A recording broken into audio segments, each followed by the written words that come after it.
After 5 years building the company, my wife's father promoted his 26-year-old nephew, who'd been there 3 months. I clapped and smiled. Congrats, Jack. Next morning, I walked into his office with an envelope. When he read my resignation letter, his face went white. "Is this a joke?" he yelled.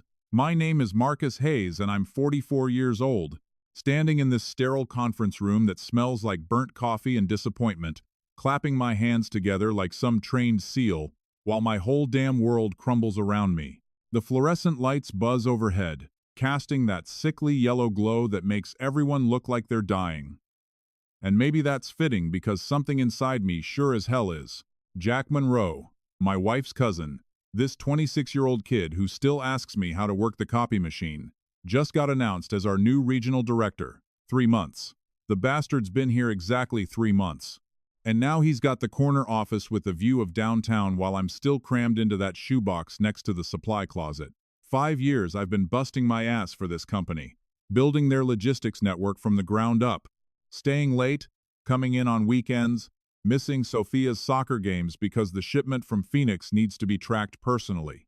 Charles Alden, my father-in-law, stands at the head of that polished conference table like he's announcing the second coming, instead of promoting his nephew over the guy who actually knows what the hell he's doing.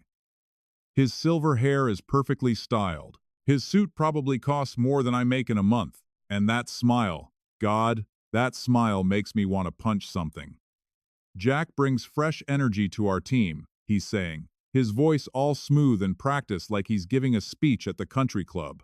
New perspectives, innovative thinking, the kind of forward momentum that'll take Alden Ventures to the next level. Fresh energy, right?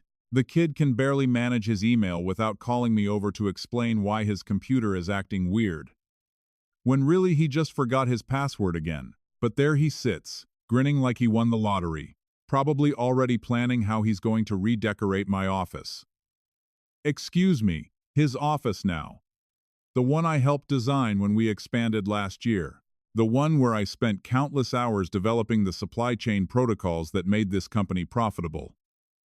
I'm still clapping, my palms starting to sting, and I catch sight of Janet from accounting, giving me this look. Half pity, half I told you so. She's been warning me for months that something like this was coming.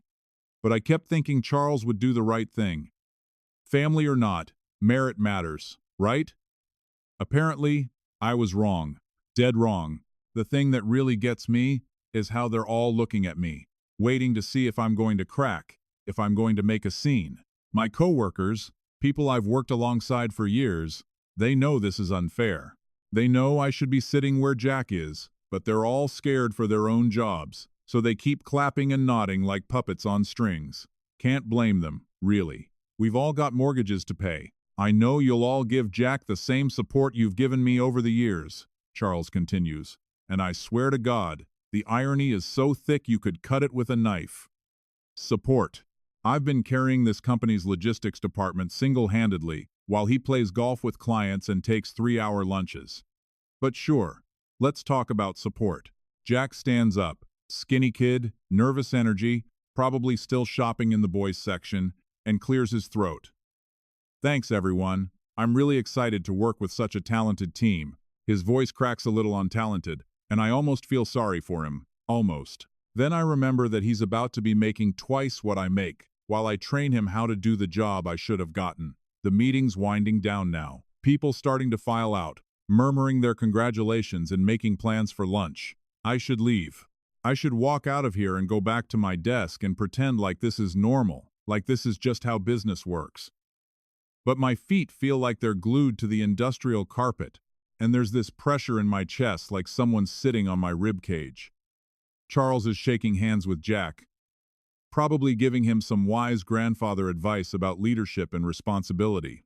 And I want to laugh because the only thing Jack's going to be leading is this company straight into the ground. But I don't laugh. Instead, I walk over to them, extend my hand to Jack, and say the words that taste like sawdust in my mouth. Congratulations, Jack. Really well deserved. The lie comes out smooth as silk and Jack pumps my hand like we're old friends, his palms sweaty and uncertain. Thanks, Marcus. I'm really going to need your help getting up to speed. Of course he is. Of course, I'm going to be the one training my own replacement, showing him the ropes, explaining how everything works while he gets the title and the salary and the respect that should have been mine. Absolutely, I hear myself saying, still wearing that fake smile that's starting to make my face hurt. Whatever you need. Charles beams at this little exchange, probably thinking he's handled this transition beautifully, that he's managed to keep everyone happy. He has no idea that something fundamental just shifted in this room. That the loyal son-in-law he's been taking for granted just realized exactly where he stands in the pecking order. As I finally make it back to my desk, my hands are shaking slightly, and I can't tell if it's from anger or something else entirely. Maybe it's relief. Maybe it's the first time in 5 years I'm seeing this place clearly, without the rose-colored glasses of hoping things would eventually work out fairly. The fluorescent light above my desk flickers and buzzes just like always. But somehow it sounds different now. Like a warning bell, or maybe like time running out. I sit down in my chair, stare at my computer screen, and for the first time since I started working here, I know with absolute certainty that I'm done. You know what's funny about Betrayal? It doesn't happen all at once like in the movies. It's not some dramatic moment where the villain twirls his mustache and reveals his master plan. No, it creeps up on you like carbon monoxide. Odorless, colorless, and by the time you realize what's happening, you're already half dead. 6 months ago, I was sitting in my cubicle working on the quarterly logistics report when Charles strolled over with his coffee mug, the one that says "World's Greatest Grandpa," that Sophia gave him last Christmas. Back then, I still thought family meant something to him beyond just blood relations and tax benefits. "Hey, Marcus," he said, settling into that fake casual tone he uses when he's about to drop something on you. "I wanted to run something by you. My nephew, Jack. Belle's cousin. You remember him from the wedding? He's finishing up his MBA at Wharton. Bright kid, really sharp. I'm thinking about bringing him in for a summer internship. Maybe let him see how the business world works." An internship. That's what he called it. I should have known right then that Charles Alden doesn't do anything small, doesn't make casual decisions about family members. But I was focused on the Morrison account that was going sideways, trying to figure out why our shipping costs had spiked 30% in 2 weeks. So, I just nodded and said something like, "Sure, sounds good. Always happy to help out family." Family. Christ. I actually used that word with a straight face. 3 weeks later, Jack Monroe walked through our front doors wearing a suit that probably cost more than my car payment, carrying a leather briefcase that still had the price tag tucked inside the handle. I watched him from my desk as Charles gave him the grand tour, introducing him to everyone like he was visiting royalty instead of some college kid who'd never worked a real day in his life. But here's the thing that should have set off every alarm bell in my head. Charles didn't just stick Jack in some corner with a stack of filing or make him fetch coffee like every other intern in the history of corporate America. No, Jack got an office.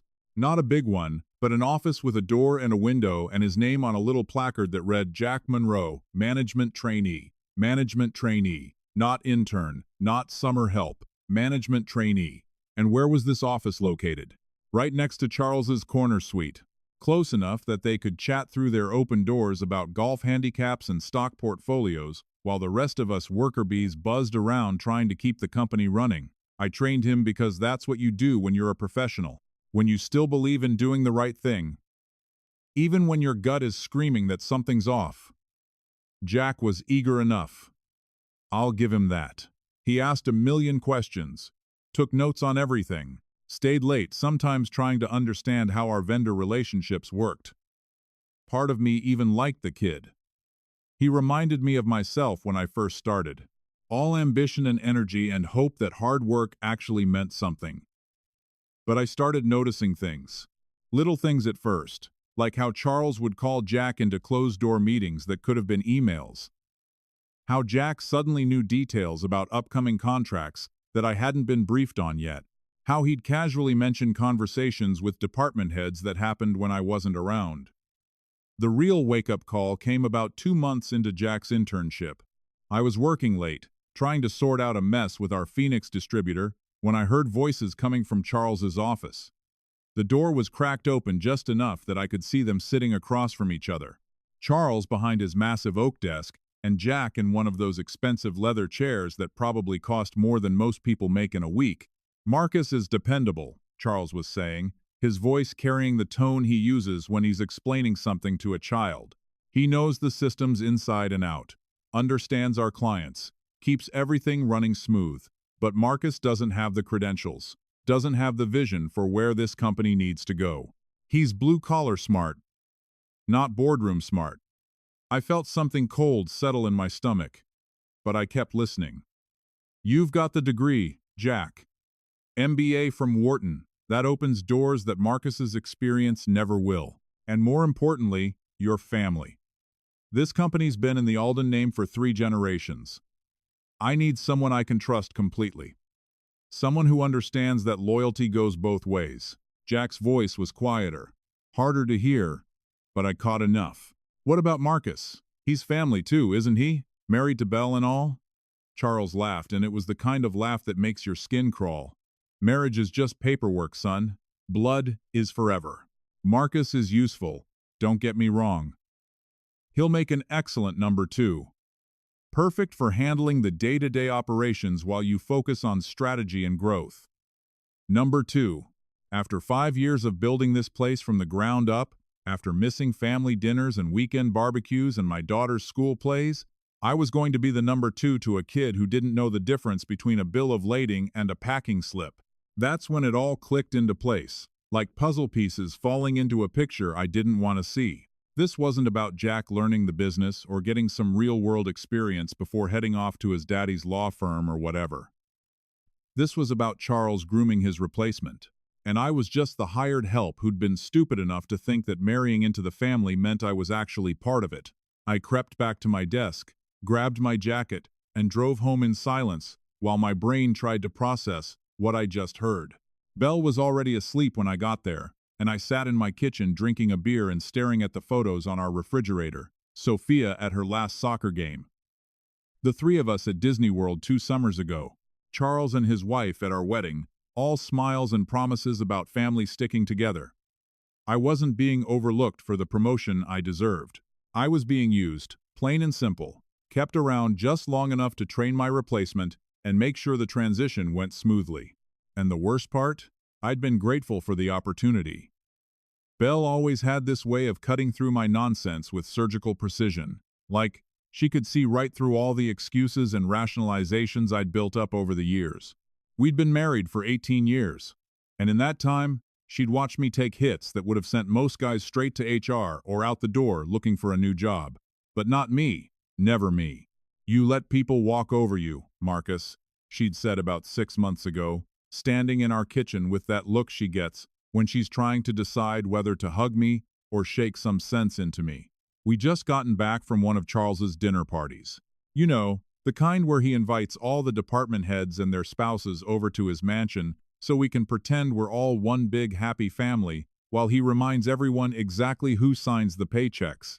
That particular night, Charles had spent 20 minutes telling everyone about Jack's brilliant insights during his first week, how the kid was already identifying inefficiencies that us old-timers had missed. I'd sat there nodding and smiling like a good little employee, while my wife watched me swallow my pride with my overpriced steak. I don't let people walk over me, I told her, loading the dishwasher with more force than necessary. I'm being professional. There's a difference. She'd given me that look. The one that said she loved me but thought I was being an idiot. Professional is one thing, honey. Being a doormat is something else entirely. When was the last time you stood up for yourself at that place? Really stood up, not just complained about it to me later. I couldn't answer her then because she was right, and we both knew it.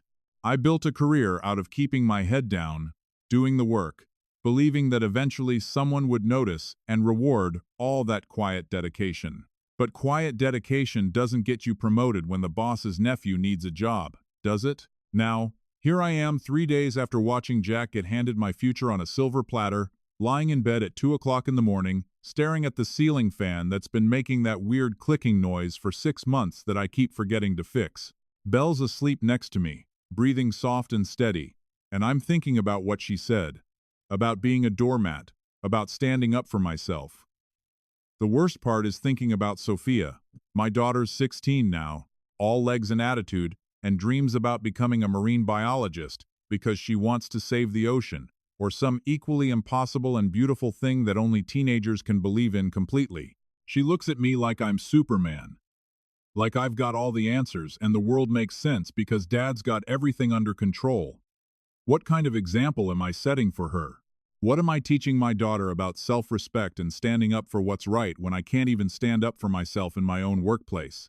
She's been asking me about college lately, talking about applications and scholarships, and I keep telling her the same thing I've been saying since she was old enough to understand. Work hard. Be honest. Treat people right. And good things will happen. But that's a lie, isn't it? I've been working hard for 5 years, been honest to a fault, treated everyone with respect, and what did it get me? A front row seat to watching some kid who doesn't know jack all about logistics get handed the job I've been earning one day at a time. How can I look Sophia in the eye and keep feeding her that line about hard work paying off when I'm living proof that sometimes it doesn't matter how hard you work or how good you are at your job. Sometimes what matters is whose DNA you share and whether you went to the right school with the right people. But here's the thing that's really eating at me. I'm not just angry about the promotion anymore.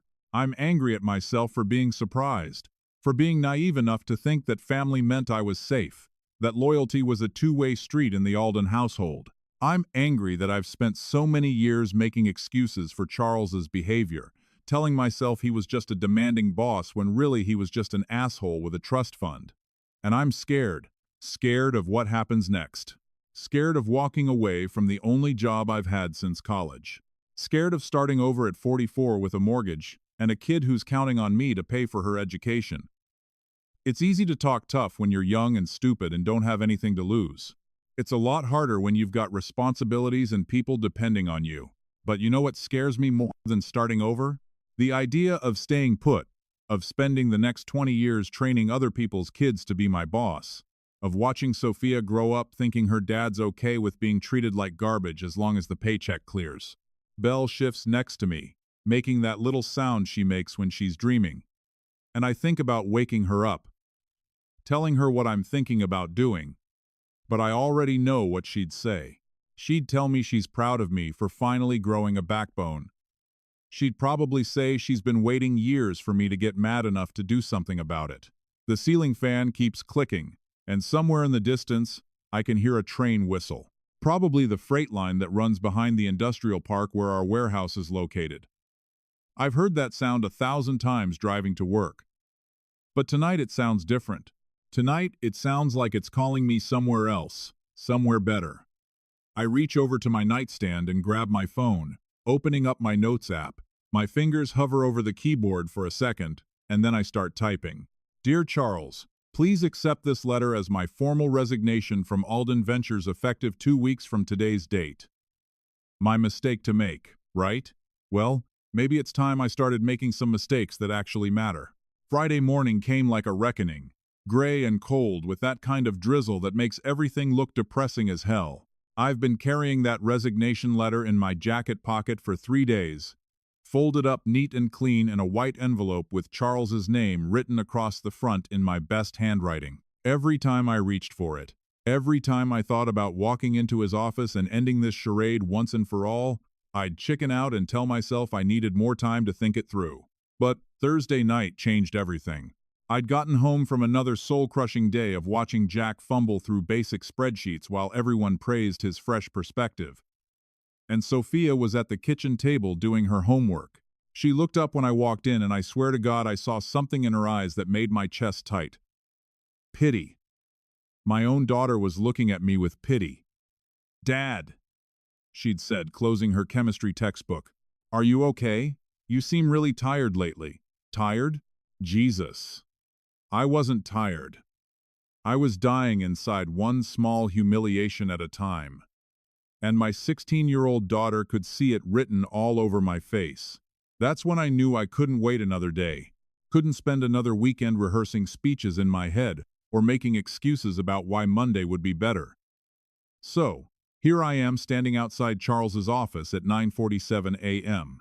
listening to him talk on the phone about his golf game last weekend while I work up the courage to knock. Through the glass, I can see him leaning back in that leather chair that probably costs more than most people's cars, feet up on his desk, laughing at something whoever he's talking to just said. This is the man who's been playing puppet master with my life, treating me like some kind of piece he can move around the board however he sees fit. I knock 3 times, sharp and professional, and he waves me in without even looking up from his conversation. Hold on, Jim, he says into the phone, then covers the mouthpiece with his hand. What's up, Marcus? Make it quick. I've got the mayor on the line. The mayor? Of course he does. Charles Alden doesn't just run a logistics company. He runs half the city council and probably has the fire chief's direct number saved in his contacts. That's the world I've been trying to belong to for 5 years. The world where connections matter more than competence, and family names open doors that merit can't even find. I need to give you something, I say, pulling the envelope from my jacket pocket. It feels heavier than paper should, weighted down with all the words I've been too scared to say out loud. What's this? He asks, still holding the phone. And I can hear Jim, whoever he is, asking if everything's all right on the other end. Charles sets the phone down without hanging up and takes the envelope, turning it over in his hands like he's never seen one before. When he opens it and starts reading, I watch his face go through this whole transformation. Confusion first, then disbelief, then something that looks almost like panic before settling into anger. Is this a joke? He shouts loud enough that I'm pretty sure half the office can hear him through the glass walls. The phone is still off the hook, and I can hear Jim's tiny voice asking what's going on, but Charles ignores him completely. You're quitting because Jack got promoted? There it is. The question that reduces 5 years of dedication and expertise down to petty jealousy. Like I'm some kind of spoiled child throwing a tantrum because someone else got the toy I wanted. But I'm not going to let him frame this his way. Not this time. I've made my decision, Charles, I say, keeping my voice level and professional even though my heart's hammering against my ribs. 2 weeks' notice. Effective immediately. He stands up so fast his chair spins backward and hits the credenza behind his desk, sending his golf trophies rattling. 2 weeks? Are you out of your goddamn mind? Do you have any idea what this will do to operations? We've got the Morrison contract renewal next month, the Phoenix expansion project, the quarterly review with corporate. I'm sure Jack can handle it, I interrupt. And the look on his face is almost worth the 5 years of frustration I've been swallowing. After all, he's got that MBA from Wharton, fresh perspective, innovative thinking, all that. Charles's face is getting redder by the second, and I can see that vein in his forehead starting to bulge the way it does when suppliers are late with deliveries. What about Belle? What about Sophia? You're walking away from your family. And there it is. The guilt trip I've been expecting. The emotional manipulation disguised as concern. He's going to make this about family loyalty, about responsibility, about everything except the fact that he chose his nephew over his son-in-law and expected me to smile and take it. No, Charles, I say. And for the first time in 5 years, I'm smiling at him without having to force it. I'm walking away from you. The words hang in the air between us like smoke, and I can see him processing what I just said, trying to figure out his next move. Behind him, Jim's voice is still coming through the phone, asking if he should call back later, but Charles doesn't seem to hear him anymore. This is it. The moment I've been building toward since that night, I overheard him talking about blood being thicker than marriage licenses. This is me, finally standing up. Finally saying, enough is enough. Finally choosing my own dignity over a paycheck. I turn to walk out, but Charles isn't done yet. You'll never get a reference from me, he calls after me, his voice cracking slightly like he's not used to people walking away from him mid-conversation. I stop at his door and look back at him, this man who married off his daughter to secure a loyal employee who spent 5 years taking credit for my work while keeping me just grateful enough to stick around. I won't need one, I tell him, and this time when I walk away, I don't look back. Charles thought he was calling my bluff. Sitting there behind his overpriced desk, with that smug look he gets when he thinks he's got all the cards. You'll never get a reference from me, he'd said.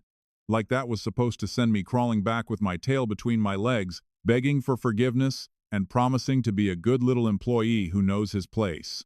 What Charles doesn't understand, what he's never understood, is that this industry isn't as big as people think. Logistics and supply chain management might sound fancy and corporate, but at the end of the day, it's still a small world where everybody knows everybody, where your reputation travels faster than gossip at a church potluck.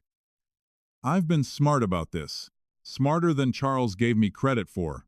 While he was busy grooming his golden boy nephew and planning my professional funeral, I'd been quietly updating my resume, reaching out to old contacts, testing the waters to see what was out there for a guy like me.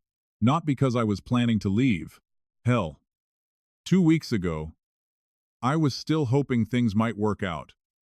But because Belle had drilled it into my head that I needed to have options. Never put all your eggs in one basket, she'd said after another one of those dinner parties where I came home feeling like I'd been kicked in the teeth, especially when the basket belongs to someone who doesn't respect you. The first person I reached out to was Olive Brooks at Horizon Tech. Olive and I had worked together about 7 years ago when she was still climbing the corporate ladder at Morrison Industries back before she jumped ship to become managing director at one of the fastest-growing logistics companies in the Southwest. She's tough as nails, smart as hell, and doesn't give a damn about your pedigree if you can get the job done. I'd sent her a casual email 3 weeks ago. Nothing formal, just a, "Hey, how are things going? Would love to catch up over coffee sometime," kind of message. She'd responded the same day, which should have told me something right there.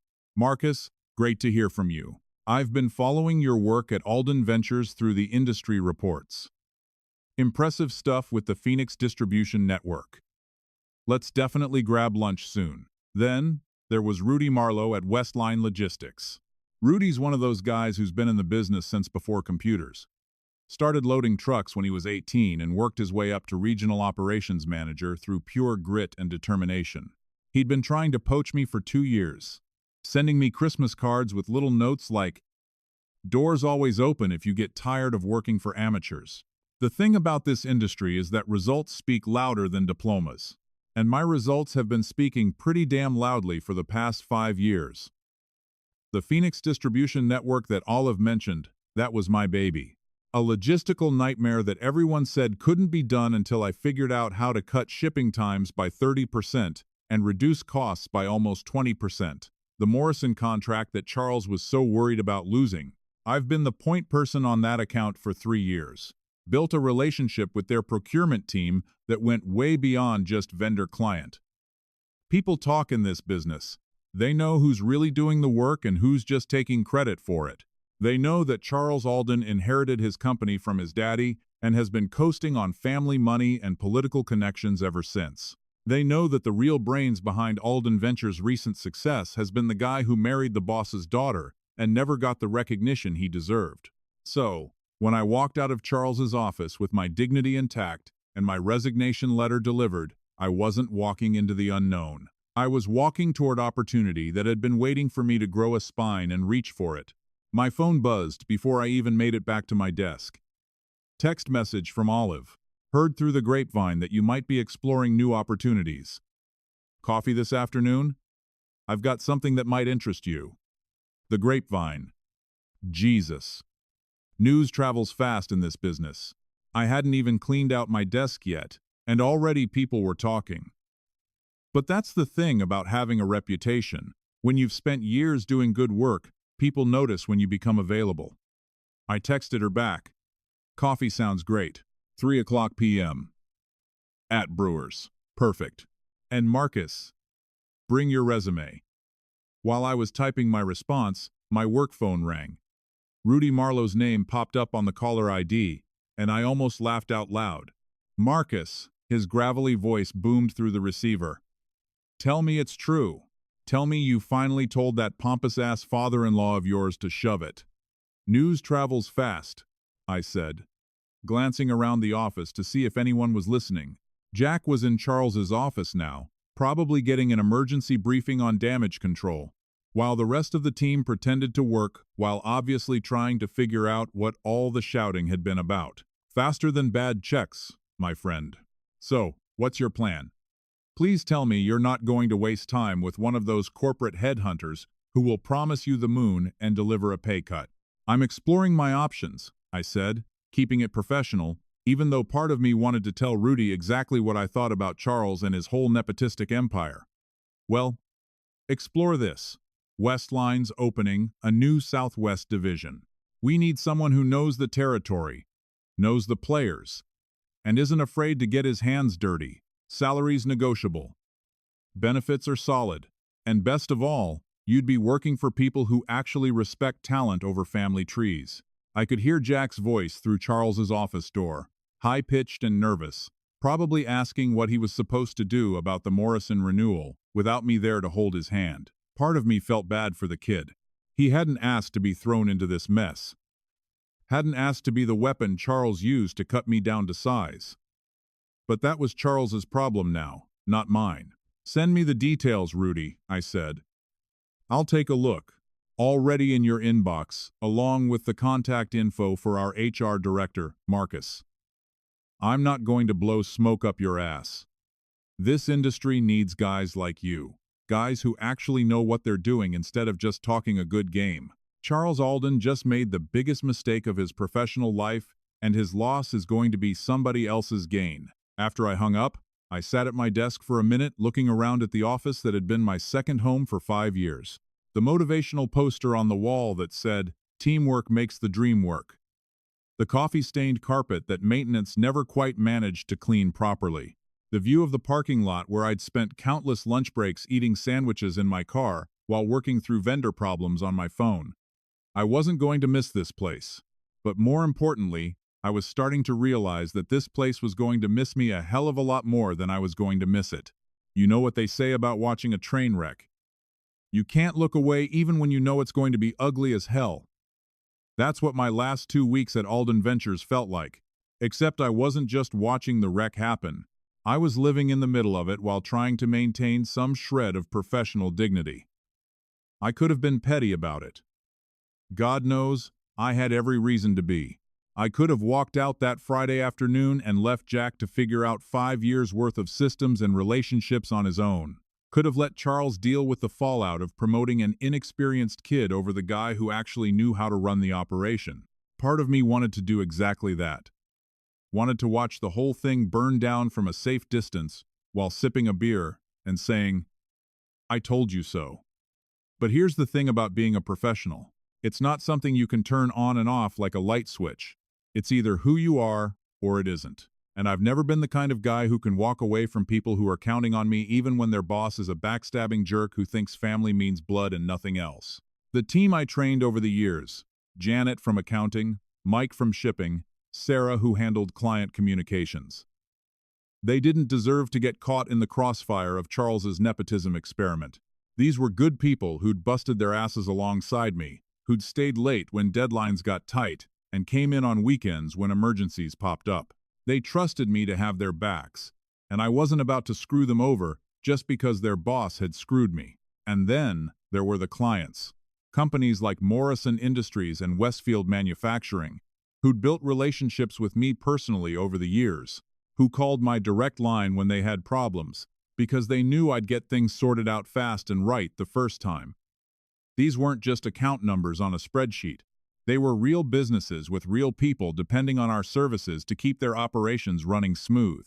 So I stayed, and I worked my ass off for 2 weeks while watching Jack Monroe slowly realize that managing logistics operations isn't something you learn from textbooks and case studies. The kid tried. I'll give him that. He asked questions, took notes, even stayed late a couple nights trying to understand the vendor database I'd spent 3 years building from scratch. But there's a difference between understanding how something works and actually knowing how to make it work when everything goes sideways. Which brings me to the Portstone manufacturing disaster. Portstone had been one of our biggest accounts for 4 years, a reliable client who shipped heavy machinery parts across the Southwest and trusted us to coordinate everything from customs paperwork to final delivery.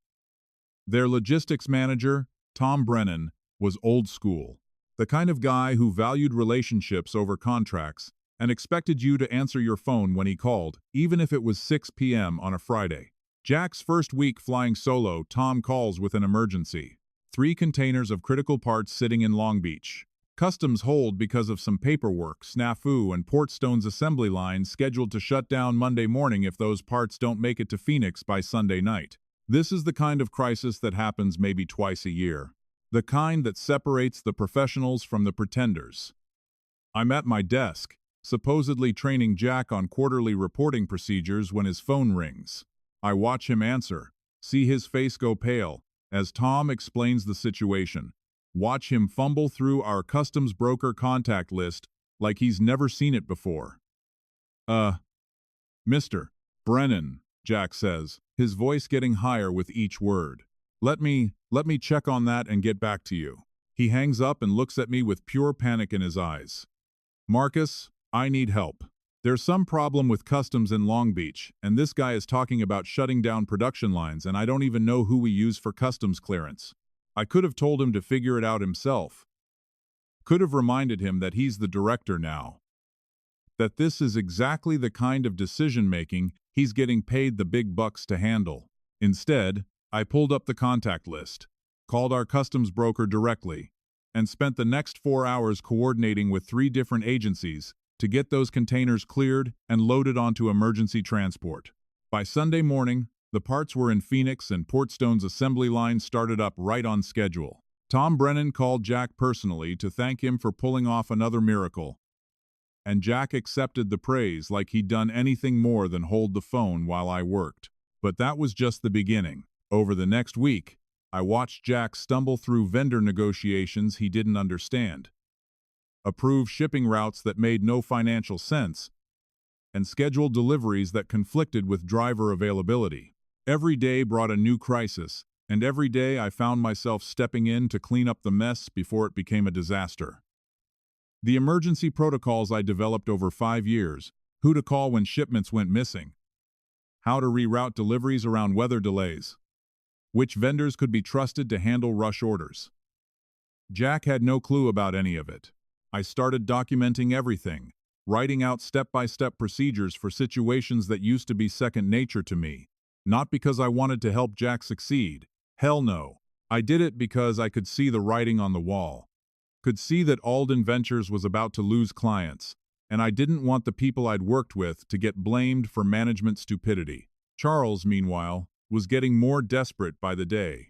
His emails went from politely asking me to make sure Jack has everything he needs to practically begging me to consider staying on in a consulting capacity to help with the transition. Each message was a little more frantic than the last, and I could practically smell the fear through my computer screen. The man who'd been so confident about Jack's potential 2 weeks ago was starting to realize that potential doesn't mean shit when you've got 3 major accounts threatening to jump ship and a nephew who thinks logistics management is something you can learn from YouTube videos.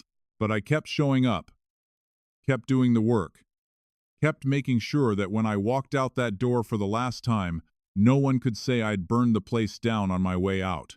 Because that's the difference between a professional and an amateur. Professionals clean up their messes even when someone else made them. Tuesday morning of my final week, I'm sitting at my desk updating the vendor emergency contact list because apparently knowing who to call when shit hits the fan isn't something they teach at Wharton, when Charles's secretary, Mrs. Rodriguez, appears next to my cubicle like a ghost materializing out of thin air. "Mr. Hayes," she says in that careful tone she uses when Charles is having one of his moods. "Mr. Alden would like to see you in his office when you have a moment." When you have a moment.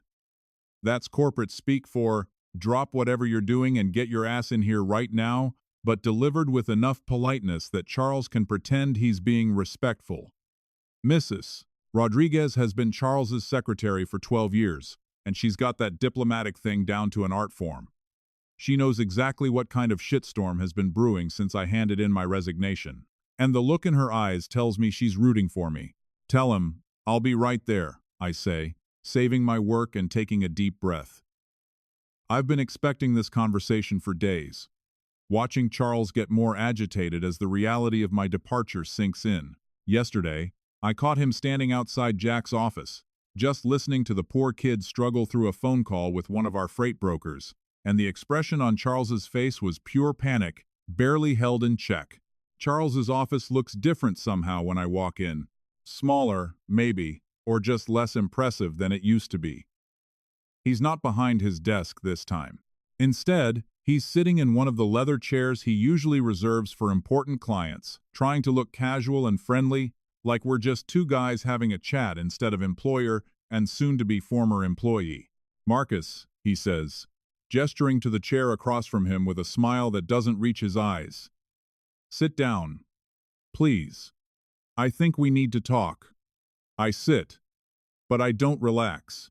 I can smell desperation on him, like cheap cologne. And I know whatever is coming next is going to be some combination of manipulation, bribery, and emotional blackmail disguised as a business conversation. "I've been thinking," he starts, leaning forward with his hands clasped together like he's about to share some profound wisdom, "about your resignation, about the transition, about what's best for the company moving forward. And I think maybe we were a little hasty in how we handled the promotion situation." Hasty. Like promoting your nephew over your son-in-law was some kind of innocent oversight instead of a calculated power play that he'd been planning for months. "I'm listening," I say, keeping my voice neutral, even though part of me wants to laugh at whatever he's about to try to sell me. "What if we created a new position?" He continues, warming up to his pitch like a used car salesman who thinks he's found the perfect sucker. "Associate Director of Operations. You'd work alongside Jack, help him learn the ropes, but you'd have your own title, your own authority. Jack would be the director in name, but you'd both report directly to me. Think of it as co-management." Co-management. Jesus Christ. He actually said that with a straight face. Like, I'm supposed to be grateful for the opportunity to babysit his nephew while pretending we're equals. Like, slapping a fancy title on a shit sandwich is going to make it taste better. "And the salary?" I ask, because I might as well hear the whole ridiculous offer before I turn it down. 15% increase, he says quickly, like he's been expecting that question, plus performance bonuses tied to departmental efficiency metrics. And of course, when Jack's ready to move up to regional management, which could be sooner than you think, the director position would naturally be yours. Naturally. Right? Because Charles Alden has such a stellar track record of promoting based on merit instead of bloodlines. I let the silence stretch out between us, watching him squirm in his expensive chair while he waits for my response. He's trying to read my face, trying to figure out if his little bribe is working, if he's found the right combination of money and promises to make me forget about 5 years of being overlooked and undervalued. "Let me make sure I understand this correctly," I finally say, leaning back in my chair. "You want me to stay here and train your nephew to do the job I should have gotten in the first place while pretending that we're somehow equal partners in this arrangement?" "It's not about pretending, Marcus. It's about building a stronger management team, creating opportunities for growth." "Charles," I interrupt, and something in my voice makes him stop talking. "I'm not going to babysit your nephew while he figures out how to do my job. I'm not going to smile and nod while you call it co-management and pretend like this is some kind of promotion instead of what it really is. You're panicking because you realize Jack can't handle what you've given him." His face starts to redden, that familiar flush creeping up from his collar. "This is a generous offer, Marcus. Damn generous, considering the position you're putting us in by leaving during such a critical period." Critical period. Like, my leaving is the problem, instead of his decision to promote an unqualified kid over someone who's been carrying the department for 5 years. "What about Belle?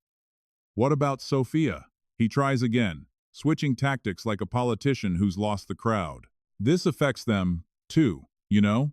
Your family's security, your daughter's college fund, and there it is. The guilt trip I've been waiting for. The emotional manipulation disguised as concern for my family's welfare. He's going to make this about my responsibilities as a husband and father. Like staying in a job where I'm treated like garbage is somehow the noble thing to do." "You're right," I say, standing up from my chair. "This does affect my family. It affects what kind of example I set for my daughter about self-respect and standing up for yourself. It affects whether my wife continues to watch me come home every day, a little more beaten down than the day before. Charles stands, too, probably thinking he can physically intimidate me into changing my mind. You'll hurt your family with this decision, Marcus. You'll hurt people who care about you. I look at him. Really look at him. This man who married off his daughter to secure a loyal employee, who spent 5 years taking credit for my work while keeping me grateful for scraps from his table. This man who thinks loyalty is a one-way street that only flows uphill. No, Charles, I say, walking toward his door. You did that the day you chose nepotism over merit. You hurt my family when you decided that Jack's last name was more important than my 5 years of dedication. And you know what the really sad part is? You still don't get it. I pause at his doorway and look back at him one last time. I'm not leaving because I'm angry about the promotion. I'm leaving because I finally realized what you really think of me, and I'm not willing to accept that anymore. As I walk back to my desk, I can hear him calling my name, but I don't turn around. Some bridges are meant to be burned, and this one's been overdue for a long time. The Horizon Tech building sits in the heart of downtown, like a gleaming monument to what happens when a company actually invests in its future instead of coasting on daddy's money and political connections. 43 floors of steel and glass reaching toward the sky, with those massive silver doors at the entrance that reflect the morning sun like mirrors. Standing on the sidewalk outside, adjusting my tie for the 3rd time in 2 minutes, I can't help but think about the contrast with Alden Ventures' tired old office building with its stained carpet and flickering fluorescent lights. My interview with Carmen is scheduled for 10 o'clock a.m., and I'm here 20 minutes early, because that's what professionals do.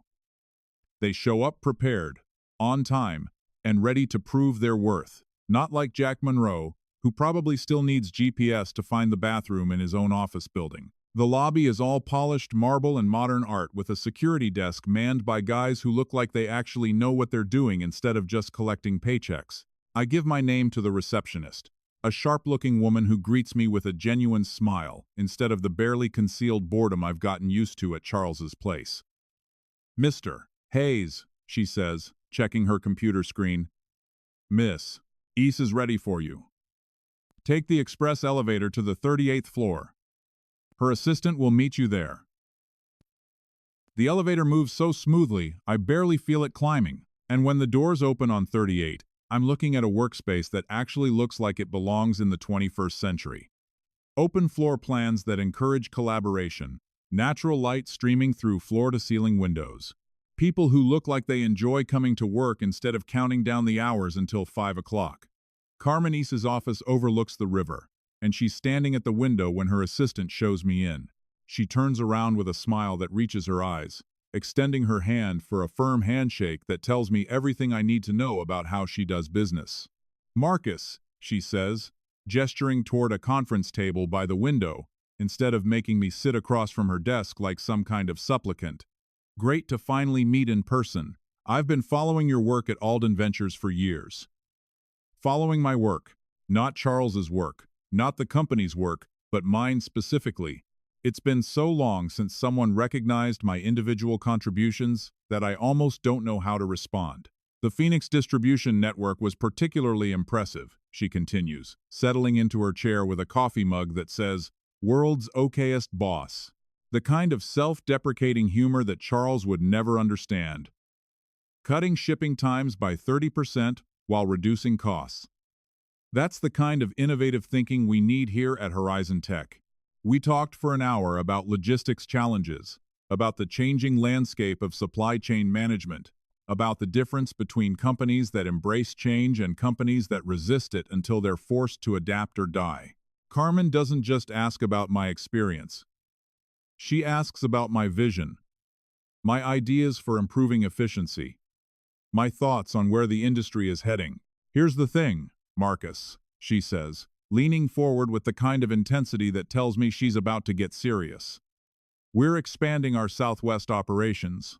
New facility in Phoenix, direct partnerships with manufacturers in Mexico, the whole 9 yards. We need someone who understands the territory, who has the relationships and the expertise to make it work from day one. What kind of position are we talking about? I ask, trying to keep the excitement out of my voice. Lead Director of Southwest Operations, she says, without hesitation.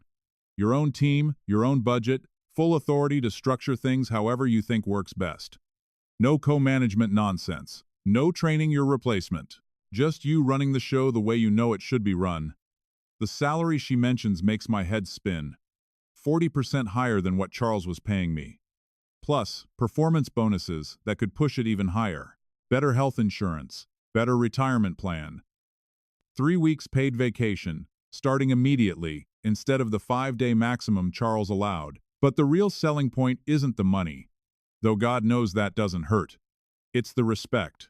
It's Carmen talking to me like I'm a professional whose opinion matters. Like I'm someone whose expertise is valued instead of just tolerated. I have to ask, Carmen says, her expression getting more serious. Why are you leaving Alden Ventures?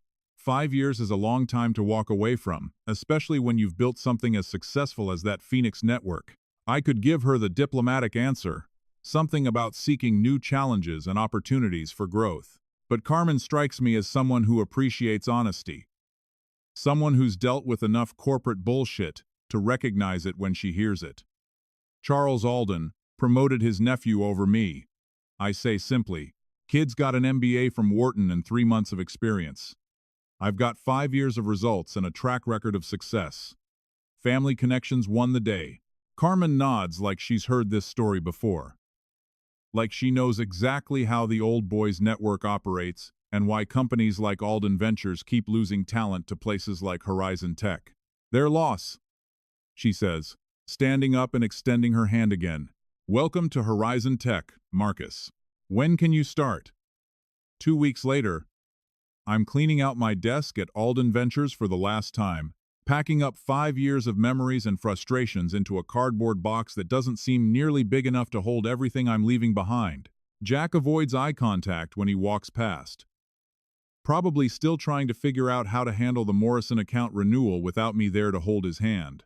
Charles hasn't spoken to me since our last conversation in his office, which suits me just fine. I leave my security badge on Charles's desk, along with a folder containing detailed instructions for every major account, emergency contact numbers, and step-by-step procedures for handling the kind of crisis that Jack will inevitably face. Not because I owe Charles anything, but because the people who work here, the ones who didn't choose their boss, deserve better than to watch everything fall apart because of one man's pride and stupidity.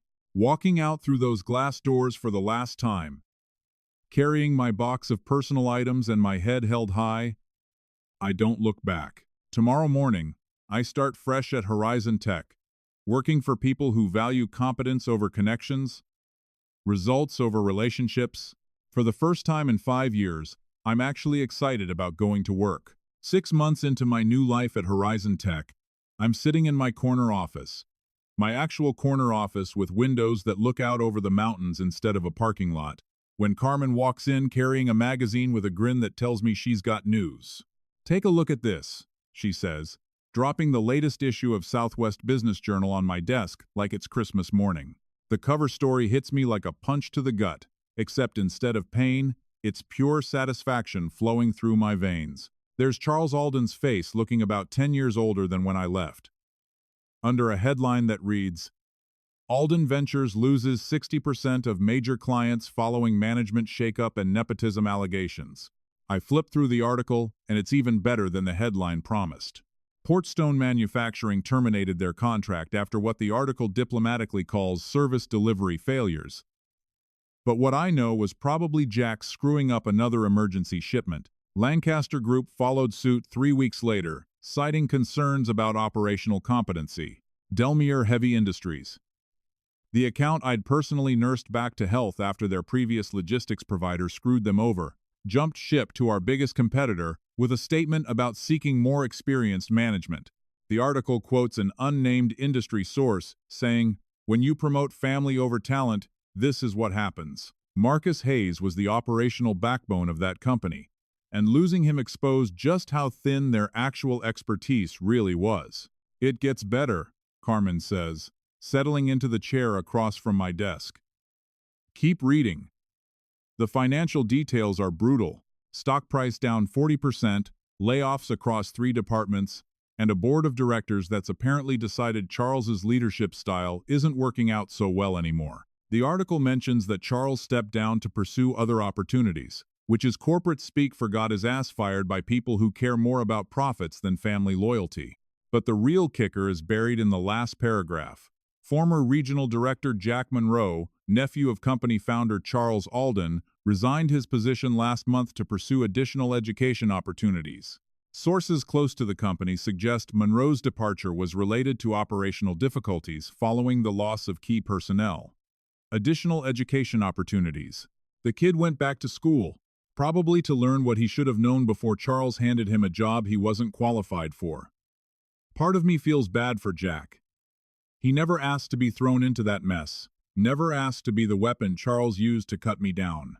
But that's what happens when family politics collide with business reality. So, what's the word on the street? I ask Carmen. Though I'm pretty sure I already know the answer. Charles is scrambling to sell off assets and avoid lawsuits from investors who feel like they were misled about the company's stability. Word is he might lose the family compound in Scottsdale if things keep going south. Meanwhile, you've increased our Southwest Division's efficiency by 25% and landed 3 major contracts that your old competitors would kill for. I lean back in my chair, looking out at those mountains and thinking about how different my life is now. No more walking on eggshells around a boss who thinks I should be grateful for scraps. No more watching unqualified people get promoted over me because of whose blood runs in their veins. No more coming home exhausted from fighting battles I was never allowed to win. Carmen's right about the numbers. Our Southwest operations are crushing it. And it's not because I'm some kind of genius. It's because I'm finally working for people who let me do my job without interference, who judge results instead of resumes, who understand that trust and leadership can't be inherited like furniture. Charles never figured that out, and now he's paying the price. Sometimes the universe has a sense of humor after all. A year and 3 months after walking out of Alden Ventures, I'm grabbing breakfast at Mickey's Diner near Sky Harbor Airport before catching a flight back to headquarters when I spot a familiar figure hunched over a corner booth. Jack Monroe sits alone with a cup of coffee and a textbook that's got supply chain management principles and practices written across the cover in bold letters. The kid looks different, older somehow. Like the past year has taught him things they don't cover in business school. His expensive suits have been replaced by jeans and a flannel shirt, and there's something in his posture that wasn't there before. Humility, maybe, or just the weight of understanding how badly he'd screwed up. I could walk right past him, pretend I didn't see him, catch my flight, and get back to my successful new life without looking backward. But something about the way he's studying that textbook, like his life depends on learning every word, makes me stop. Mind if I sit? I ask, gesturing to the empty side of his booth. Jack looks up, and for a second I think he's going to bolt for the door. But then he closes the book and gives me a tired smile that's got more maturity in it than anything I ever saw when he was playing director. "Marcus," he says, sliding the textbook to one side, "I wondered when I might run into you. Phoenix isn't that big a town in our business." I signal the waitress for coffee and settle into the booth across from him. Up close, I can see the changes even clearer. The cocky confidence is gone, replaced by something that looks like genuine self-awareness. "How's the studying going?" I ask, nodding toward the textbook. Jack laughs, but it's not bitter. "Harder than I thought it would be. Turns out there's a lot they don't teach you in general business classes about actually managing logistics operations. Who knew? Planning to get back into it eventually? Yeah, but the right way this time. From the ground up? Learning the business instead of just inheriting a title I never earned." He takes a sip of his coffee and looks me straight in the eye. "I deserved none of it, Marcus. The promotion, the office, the responsibility, none of it. But you still helped me when everything started falling apart. I won't forget that." The waitress brings my coffee and I add cream while thinking about how to respond. The truth is, I did help him even when I could have let him drown. Not because I liked him or thought he deserved it, but because that's who I am. "You got thrown into a game you weren't ready for," I tell him. Charles put you in an impossible situation and expected you to succeed without the tools or knowledge to make it work. That wasn't all, though. Maybe not all of it, Jack says. But I should have known better. Should have told Uncle Charles I needed more time, more training, more everything before taking on that kind of responsibility. Pride, I guess. I wanted to prove I could handle it. And now I know that wanting something and being ready for it are two completely different things. I'm working for a small freight company in Tucson, learning how trucks actually get loaded and what happens when deliveries go wrong, making about a third of what I was making at Alden Ventures, and I've never been happier to clock in every morning. I can respect that. There's something to be said for a guy who's willing to admit his mistakes and start over the hard way. What about Charles? I ask. Though I'm not sure I really want to know. Jack's expression darkens a little. Uncle Charles isn't talking to me much these days. Last I heard, he was trying to sell the business to avoid bankruptcy, but there aren't many buyers interested in a company that's lost most of its major accounts. Funny how things work out. We sit in comfortable silence for a while. Two guys who've been through the same storm from different sides. Jack's not the enemy anymore. Hell, he never really was. He was just a pawn in Charles's game. A weapon used against me that ended up backfiring spectacularly. When the check comes, I grab it before Jack can protest. Good luck with the studying, I tell him, as we head toward the parking lot. And Jack, next time someone offers you a job you're not ready for, have the guts to say no. He nods, and I can see he means it. Some lessons can only be learned the hard way. Would you like me to analyze the leadership dynamics between Charles, Marcus, and Jack in this story?